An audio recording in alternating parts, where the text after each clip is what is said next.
Hello, everyone. Happy to have this conversation with my dear friend, Josh Rose. Josh, how are you doing? Hey, I'm good, David. How are you? Doing well. Now, the reason why I brought you on is because we had a little bit of a crisis in the tabletop role-playing game Small a few weeks ago, and it had to deal with D&D. And because of this crisis, a lot of people, like rats diving off of a sinking ship, were coming to Pathfinder, which, as one. we all know, is the Pepsi to D&D's Coca-Cola. Uh, That's right. That's right. And like Pepsi has a spokesperson with its hair on fire, but exactly. otherwise, that's a deep reference. So only But Gen X kids are going to get that. yes, but you are my token Pathfinder friend. Uh, yeah, there we go.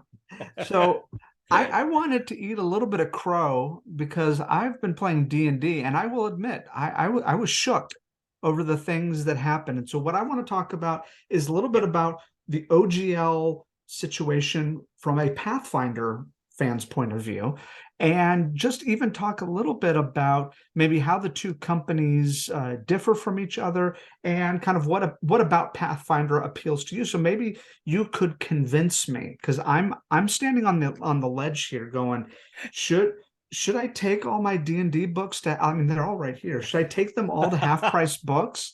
And like what's next for me? But for those of you that don't know, and I'm going to see if I can do this quickly, Yeah. D&D has something called an OGL, which is an open gaming license, and that basically allows third parties to create content using the rule system of D&D and some of the basic monsters, stat blocks, non-proprietary things that you can use, and that they could, in a sense, do it without legal repercussions, because obviously we know that D&D is it's a property without really any property. I mean, it does have Dritz Duorden, it has Forgotten Realms, but by and large, the characters that come to D&D are characters that we create. And so this sort of the OGL protects the average gamer from any sort of weird legal recourse, but it also allows third-party groups to create adventures, to create supplemental materials that they can make money on, which incentivizes them to create content. And the way I've heard it described best is D&D does not want to get into the business of making adventure modules, because really the only person in a party who's going to buy those is going to be the DM. And so Right. it's not a high yield thing for them to just to spend all their money producing content that only a fraction of the group is going to buy. And so the idea is that we would allow third parties to produce content that we don't want to, and thus everyone benefits. But see, I'm not going to make 5 minutes. I was already hoping I could do it in under 5 minutes.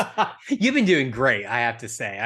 I'm struggling to not interrupt you, and I just did. So go Yeah. ahead. So, well, D&D released a sort of, well, they didn't release, it was leaked to the press, a sort Right. of early blueprint of what they were thinking a new OGL, an OGL 2.0 would look like.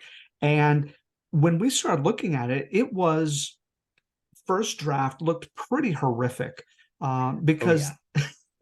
because there were things like the idea that the old OGL was null and void. That was one thing they said. Another thing was that at any time, without having to acquire express written permission, D&D could use your OGL content. Um, Yep. and it also allowed, what am I missing here? There are some big things. Oh, you had to, if you made over a certain amount of money, and this of Yep. course applies to the Critical Roles, the Right. Green Goblin, or the The Kobold Press, Cobalt Green presses. Ronin. Yeah. Yep. Those big players would end up having to pay what is a pretty hefty, It was like 20%, 25%. It was really high. yeah, It was a huge percent.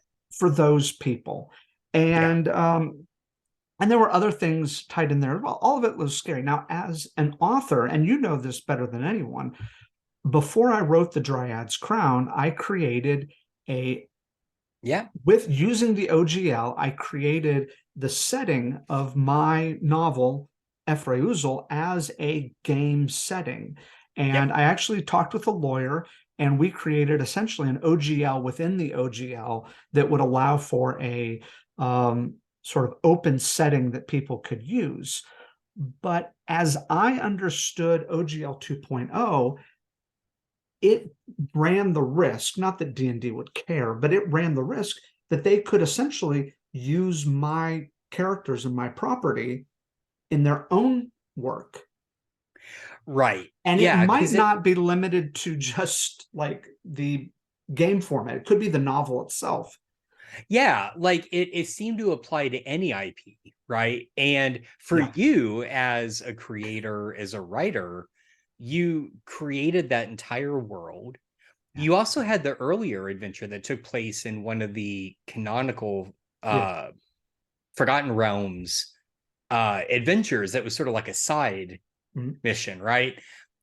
My understanding was because the new OGL revoked the previous version, you had to sign on to the new one, and by doing so, they basically had access to everything you created. Yeah. And that's the other thing is you do have to register any properties you create using that Right, new which is OGL. not, yeah, nuts, utterly Yeah. nuts. Sorry, And go so, on. well, and what it did was I looked through it and in a panic. Oh, and also what would happen in the event that my novel makes over $75,000? Right. Do I owe money to D&D? So I immediately called my lawyer, and then I pulled everything. Like I just like Wow. if you can find it, I'm impressed because I pulled so much of the Efrausal stuff off. I changed the verbiage. I posted a statement on Twitter that basically said all that stuff is gone. It has Yeah. been I revoked my OGL if they were going to revoke their OGL. And Right. and unlike theirs, I actually had one that did not say that my OGL was going to last, you know, was going to be an ongoing non-revocable one. I'm like, why would you do that? No, you can totally revoke mine. Well, so I'm curious because so my understanding of the OGL using it Yeah. versus its existence, right, is unlike a Creative Commons. When you use a Creative Commons, the minute you put it out there as Creative Commons, which this also applies to 5e now, but once you put it out there, you cannot revoke it. Like Yeah. that is its new license. But I believe, and if I'm wrong, correct me, as a creator, if you used the OGL 1.0a, you could revoke that, right? If you put it out there. And so, from your perspective, you put out because Efrate Usul had been designed as a 5e gaming world, but then your novels spun off of it. Yeah. Okay. Yeah, and I would say that so much of it was so murky that it was Right. just, Yeah. and even though now, and we'll get to this, D&D has walked everything back. Yeah. They've Total walked everything 180. back. And Yeah. they sounded a little bit pissy about it when they did that too. I was like, fine. They're so upset. They're like, we were going to screw everyone, but Yeah, no, you guys had to retaliate. okay. But yeah, like, but here's the thing is even though they've walked everything back, and this is something we'll talk about in a little bit, the trust has been broken. Yep. Like at this point, it's like, why would I do anything with D&D knowing Yep. that they at least at one point had this as a good idea? The other thing was, and it was interesting, they stayed quiet for a while as people were rumbling about it, in part because it was leaked. And their first statement was kind of like, oops, we rolled a one. We kind of messed up here. So sorry. And So bad. That was such an awful statement. It was so awful. well, and what was also awful about it was there was this weird, and I don't want to sound overly dramatic, but there was this weird gaslighting quality to it. They're like, you thought we were going to use this to steal your properties? Why, I'm a little hurt that you would suggest that about me. I may be a large corporation known as Hasbro, but I would never do something like I. It was just so weird. Like the Yeah. way they were like, we didn't even think about that. I was like, really? It took me about two Really? seconds to realize. Are you telling me you had a room full of lawyers who weren't thinking about how they could acquire all this, IP that, I mean, they were like, if only we'd had this when Critical Role was a thing, think of all the stuff we would own. Yeah. So, yeah. And then they had a second statement that they released that was far more like you could tell they were fearful, like someone was Yeah. losing their job kind of press release. Yeah. And that one was also very telling because it happened after people started leaving D&D Beyond. That I was did too. me. Yeah. Yeah, I was one of the many. I had a subscription that honestly I'd kept, even though I wasn't really playing 5e that much because I wanted to support it. Yeah.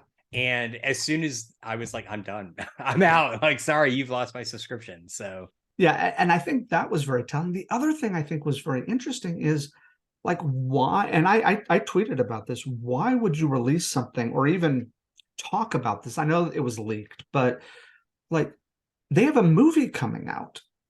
I yeah. don't even know why they would even have the unless they were worried that there's something about their rights that maybe was not clear with the movie coming out and they were trying to tie up loose ends. But I was like, do you guys realize how fans protest things? Like like if they're mad at you, they are not going to see the D&D movie. Like Yeah. that's like nerds have like one route of recourse, and it's to like not go see the movie, and they Right. so it's like, There's a wow. there's a reason the second Robin died. Yeah. And it's because DC was like, call this 900 number if you want him to live or die. And overwhelmingly, comic fans are like, we Wow. want him to die. So, Yeah, so the PR machinations were fascinating about this, but I want to ask you because me, like many people, were like, oh geez, like do I even want to mess with D&D anymore, knowing just how they're treating. And there was a lot of, and I don't know how much of this is valid because none of us are in the room where it happens, but like a lot of people are saying, well, yeah, Hasbro, Wizards of the Coast, they treat their players like commodities. They feel like they need to squeeze more money out of them. And as players, you're like, okay. So I start looking and I go, okay, Pathfinder, what's this Pathfinder thing? Now you play Pathfinder, and my first yes. question is why? Fair question. And I do want to give props where props are deserved because I'm only back really in the RPG like as a player in a GM space because of you. Like you put together a 5e game, Yeah. right? And you invited me to play, and I had been like playing podcasts and stuff, but I hadn't officially played. And you ran a game that was so much fun, and it got me back into doing this. Why Pathfinder? To be perfectly honest with you, and this was before the second edition came out, I am a sucker for underdogs, and I always have been. If there is, like that's the reason I have an Android phone, not an iPhone. Oh yeah, That's the right here. reason. Yeah, that's the reason I am a sucker for underdogs. I like things that are less popular than the big thing because I feel like maybe there's something to it, right? So I began dabbling in Pathfinder First Edition Okay.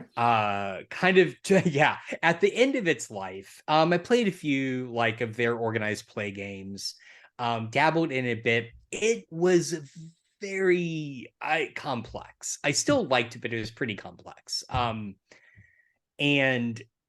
there's just some things I couldn't ever get my head wrapped around, but I fell in love with were the options. That was the one thing. And the world that they had crafted called Galarian is pretty much kind of like a catch-all um, fantasy world. Now, another thing that compelled me is Kobold Press has their own bespoke world called Midgard. And Midgard originally was designed a lot for Pathfinder 1, and then once 5e came out and became very popular, they pivoted to 5e. But I like their world as well. So it kind of drew me into this Pathfinder 1E world. And then when the playtest came out for Pathfinder second edition, I was interested. It's one of the few rule books I ever read like cover to cover. Like I found it very readable. It had some problems, but I was really intrigued by it. Pathfinder 2E came out, and I was Which I can't really, find that on Amazon right now. It's like it 2 or 3 weeks on back it order. is sold out. If you go to the publisher Paizo's website, they announced that they had ordered a stock of print material for what they anticipated was 8 months, and it sold out in 2 weeks. So they are backlogged right now for months because of just all this interest in Pathfinder 2E because of the OGL debacle. Now, it should be said, though, that Yeah. Pathfinder 2E is widely available online if you want a digital version. Like And they there's are very forthcoming about that. yeah, and there's tons of ways that you can get it, which I'll go into in a moment if you want. I would tell you this about 2E that I really like about it. And I feel like sometimes I'm like that one it's a good example here. I'm like that one Unitarian like screaming at everyone about how great Unitarianism is. They're like, but we got all these other religions. Like, no, Unitarianism is great. Let me tell you why.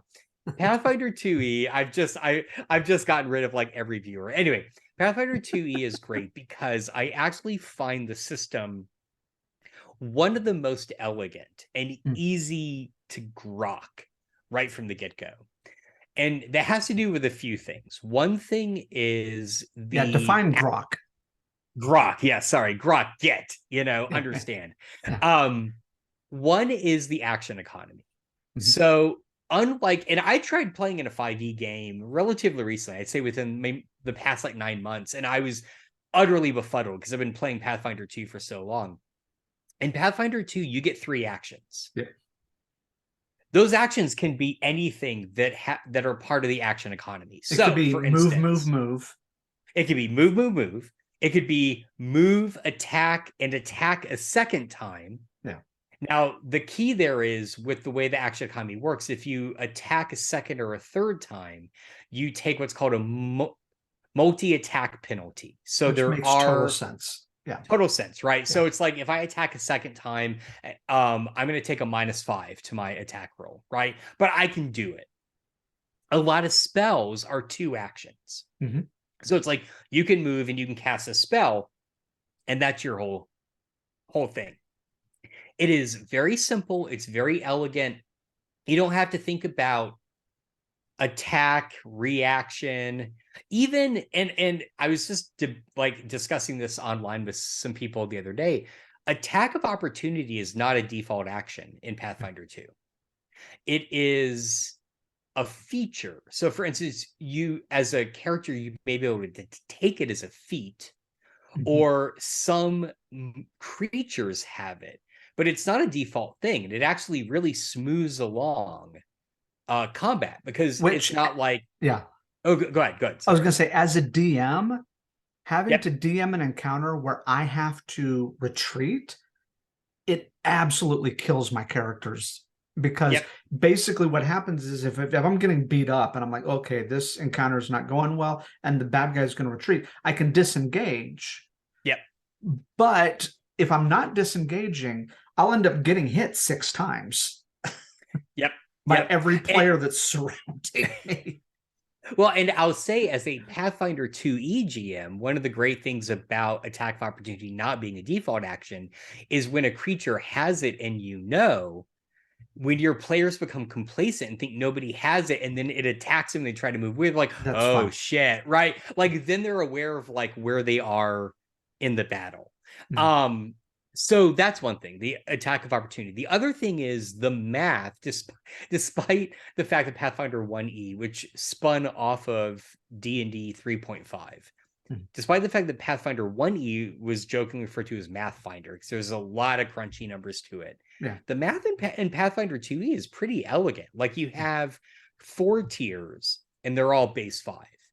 So it's like most base numbers on anything is going to be like +5 to 10. So it's going to be 15. And then it goes up to like 20, 25, 30. It actually, again, as a GM, makes it really easy, because if I just need to, if a character does something unexpected and I need a difficulty class number for that, 15 is standard. If I want to make it really hard, I'm going to raise it to 20 based on their level. If they're between 1 and 5, they're higher than 5, I might go up to like between 20 and 25. Like, I don't have to open up a book and look at a chart. I can just do that in my head and keep the flow of the game going. Yeah. So that's the other thing that's really elegant about it. Now, the third thing that makes Pathfinder 2e, I think, so much more, to me, compelling as both a player and a GM versus a 5e is just the amount of options available. Paizo, the creator and publisher of Pathfinder 2e, basically publishes either a and I can do this, hang on, either a core rule book, like this, or a book in the line called Lost Omens, which is their setting line. Okay. They publish one of those at least every other month. Okay. So I would say currently I've been subscribing to Pathfinder 2e books since it started. I have nearly an entire bookshelf of just Pathfinder 2e books down here. And every one of those books offers various classes, ancestries, which are their version of race. Yeah. Various feats and features and so on. And it could be overwhelming for a new player, because they're like, oh, there's so much stuff to choose from. But also, it's like, if you have a very specific idea for a character, you can probably, even at this point, we're 2 years in to Pathfinder 2e, you can make it work. And that also, I think, makes it really, really compelling, is that there's just a lot of options that they do. And then also, I guess I said 3, but there's a 4th one. Paizo got their start as creators of adventure paths for 3.5. They are very good adventure writers. And if that's something that WotC doesn't want to do anymore, just know that these are incredibly supported by Paizo for Pathfinder 2e. So there's a lot to do. Now, again, that can seem overwhelming, but I think also it's compelling. If you like flavor, if you like options, it's all there for you. Yeah. And I should say, I don't think that the people at Wizards of the Coast, WotC, I don't think that they hate writing adventures, but I do think that there is an economic concern for them. That's one of the other reasons why they also released the idea that D&D Beyond was going to go to a subscription model, where they were going to do like $30 a month or something crazy like that. And with that like also, an AI driven GM, right? Yeah. Like so you don't even need a real world GM. I guess they're gonna like subscribe to ChatGPT and have it like generate these adventures for you and your party. So yeah, it was, I mean, the word I would use is just baffling, all the things that they were releasing at once. And the idea that they thought that players were going to be okay with this was like, do you know gamers at all? Like I would not be dropping all this stuff, or even, I know it got leaked, but clearly they were working on it. So it was leakable. Right. Nothing is private. It all finds its way out. And they were creating content that was capable of being leaked, that when you look at it now, you go, well, none of that makes much sense. Let me cut in real quick, though. I do want to say, this may sound like an odd thing, but one thing about Pathfinder that really appealed to me, which sounds crazy, is Pathfinder has paperbacks. Yes. And the reason sorry. No. Go ahead. The reason why I think that's so significant is because when you release a hardcover, the price point is already like $50, like $50 or up. And that becomes really prohibitive for people who don't just have $50 to throw on a print product. And not everyone has the digital access to be like, well, just go online and find it. It's like, well, but not a lot of, that's not easy for a lot of people. But a paperback is accessible to people. And the fact that Paizo had enough wherewithal to say, wow, we should really do paperbacks for people. And it never occurred to D&D that, like, oh, maybe we should do things that would bring the price down. That to me is very telling about the organizations and the culture of the organization. Right. No, and I wholeheartedly agree. And I'll even add to that the fact that not only does Paizo release all their books, well, I can't say all their books, the core rule books and mainly in both hardback and paperback, they also offer PDFs for every single book that they release. So for a standard, let's say a core rule book like this, right? Yeah. The hardback is going to run you between 50 and 60 bucks. This paperback, which is very portable, by the way, retails for $30. Which, if you go, not bad. Yeah, if you go to their website, and I want to stress the price point of this just went up last year. Every core rulebook PDF is now $19.99.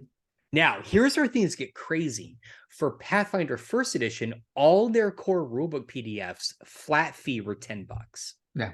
When 2E rolled out, the flat fee was $15. They upped it a bit. And then just because of pricing concerns and, of course, the economy, they recently raised them to $19.99. But show me a single D&D PDF that's from Wizards of the Coast, right? Yeah, they don't want to do PDFs because right. PDFs stand for piracy. Exactly. And add to that the fact that Paizo continues to support the sense of openness. So the SRD for Pathfinder 2E, they licensed out to a site. They used to self-host it. And then when 2E rolled out, they describe what an SRD is, first of all. Sorry, a system resource document. Okay. So for instance, ostensibly, you, if I'm wrong, correct me.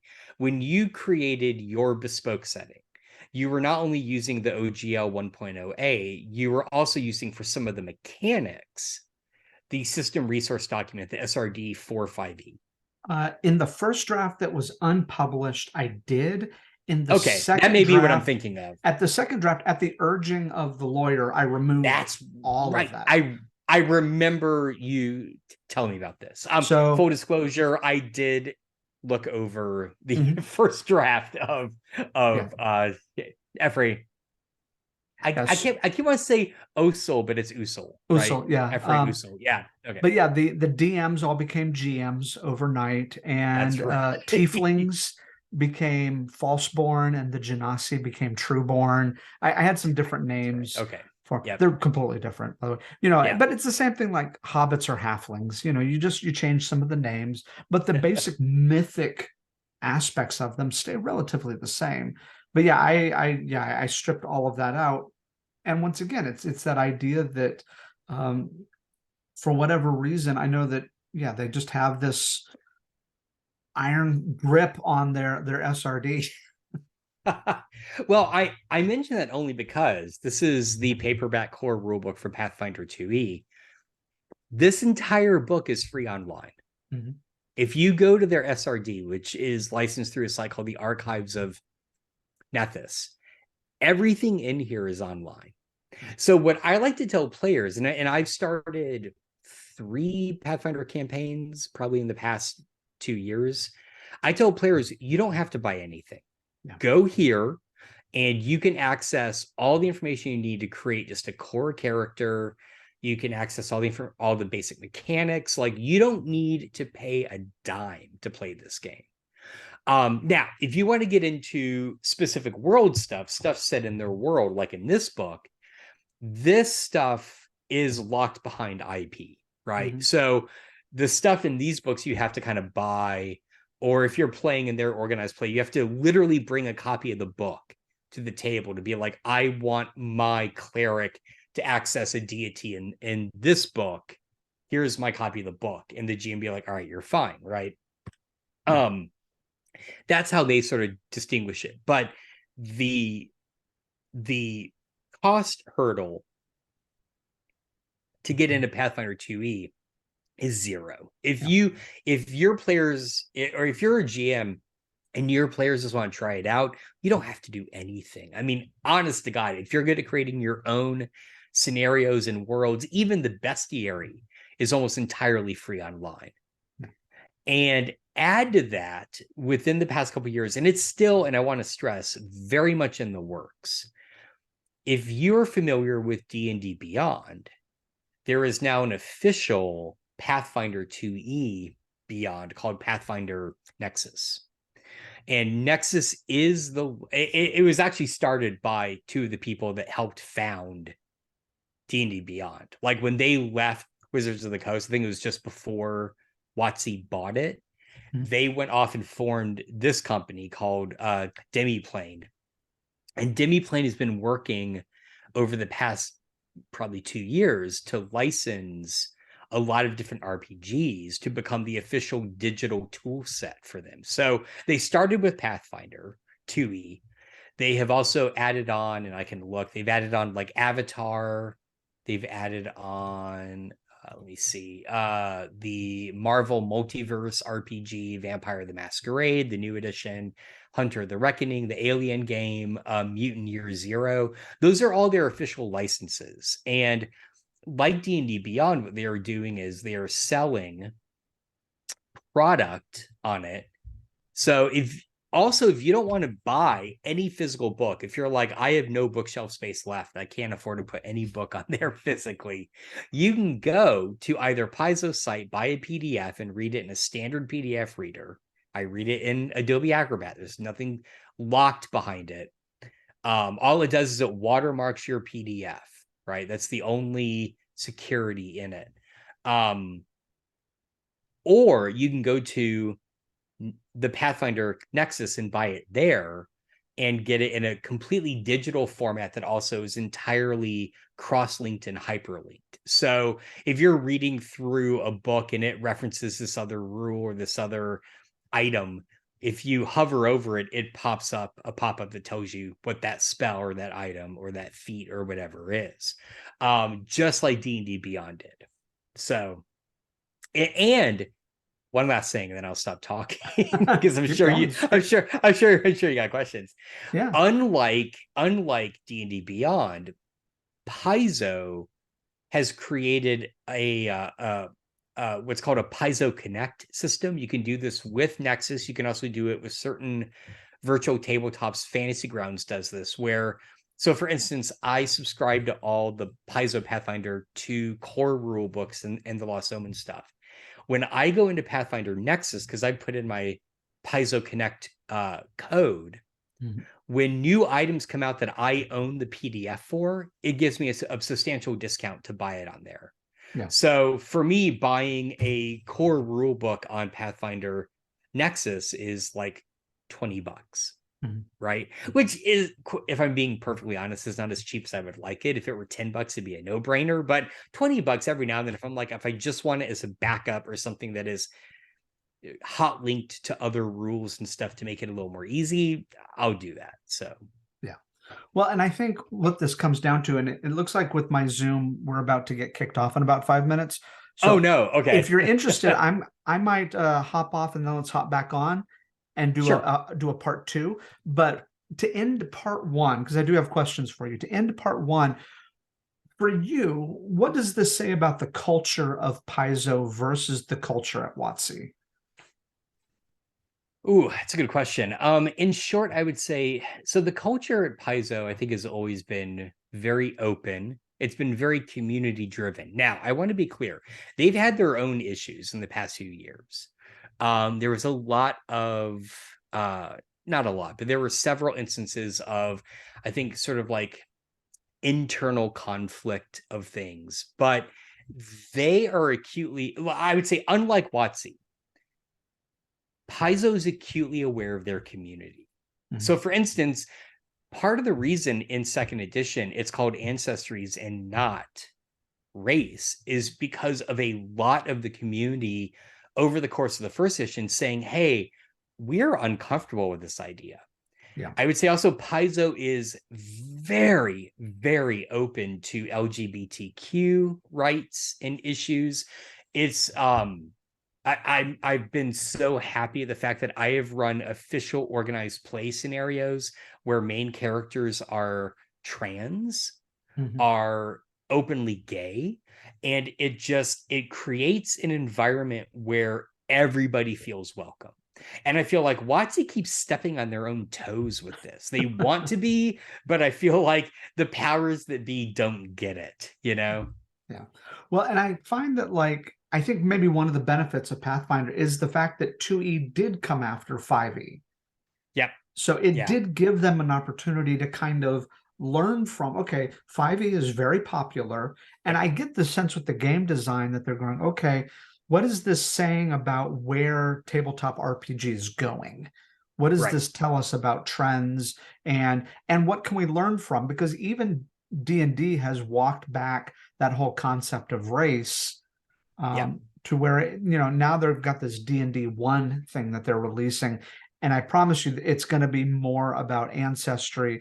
The ability modifiers are not going to be as locked in Yep. where all orcs are just automatically dumb or just super Right. strong, and gnomes Well, are, yeah.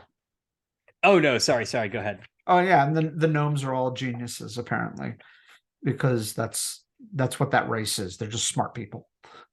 Well, and even the fact that when they rolled out, Paizo's kind of known for their goblins, right? They have Oh a yeah, very set. When they rolled out the core rule book, their iconic alchemist is a goblin, nice. right? That was even their recognition. Like, yeah, we've kind of made goblins our thing as kind of like silly little vicious creatures, but they can also be our alchemists. And they are a playable ancestry Yeah, in the new edition as well. very nice. Well, let's hop off and then hop back on. We'll do a part 2. Sounds good. All right, see you in a sec. All right. I'll see you in a sec.